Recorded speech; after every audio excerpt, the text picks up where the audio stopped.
and people on the Cape and the islands felt the brunt of this storm. It stranded some people, forcing them to ride out the hurricane in shelters. Our Jeff Saperstone is live in Hyannis, Massachusetts with more. Jeff? Justin, back to you. All right, that's Jeff Saperstone live for us in Hyannis. Jeff, thank you very much.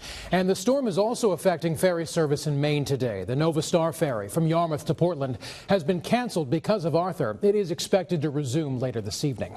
Also in Maine and much of the rest of New England, Arthur is leaving behind a danger on the coast, rip currents. At Old Orchard Beach in Maine, lifeguards are at the ready for any possible water rescues. If you do get caught up, swim parallel to the beach until you break free from that rip current. You can then swim back to shore. And people in northern New England are also dealing with power problems related to this storm today. The power outages surged to 19,000 in Maine. Another 1,600 were without electricity in Vermont. Those outages left over from Thursday's storms, and winds and heavy rains associated with Arthur brought down trees and wires throughout that entire region. People in New Bedford, Massachusetts are drying out today after some major flash flooding there. Take a look now. Basements were completely flooded out, and the fire department even helped people pump all that water out of those basements. The mayor says by 6 o'clock, nearly 8 inches of rain came down there in New Bedford.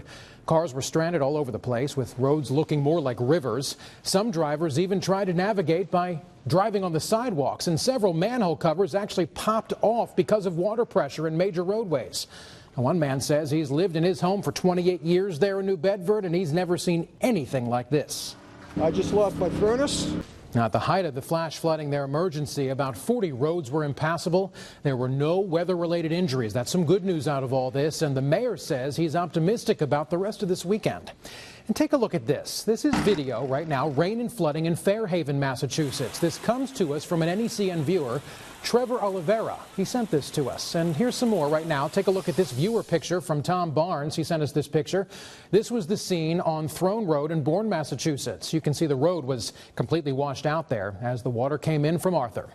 And if you have pictures, also video from this storm, why don't you send them to us? We might put them on the air, maybe online as well. Email them to shareit@necn.com. In Connecticut, the storm didn't stop holiday plans for some. They decided to camp out in tents despite all this nasty weather. Jeff Vallon from our sister station NBC Connecticut has more now. Well, happy 5th of July to you. Jeff Vallon, New England Cable News.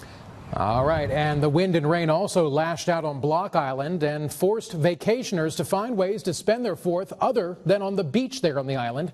And because of the storm, all celebrations scheduled for the holiday yesterday have now been moved to today. The parade started at 11 o'clock this morning, and fireworks will happen later tonight. And despite the bad weather, hotel owners there say they do not have any vacancies this weekend.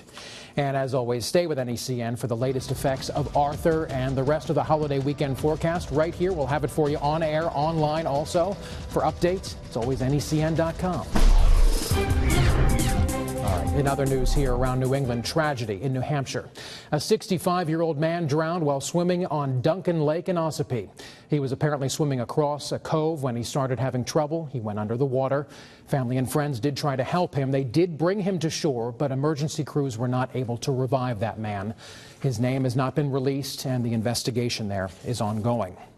Also in New Hampshire, people are saying their final goodbyes to a young Marine who was killed in Afghanistan.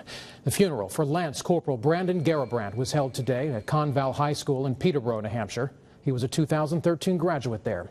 He was a well-loved and a well-respected member of that small town and served as a volunteer firefighter.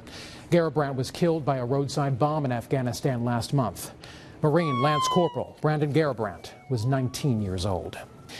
Yesterday's storms didn't stop 2 veterans from going forward with their big day. Mark Leonard and Rachel Blydenberg got married in Haverhill, Massachusetts.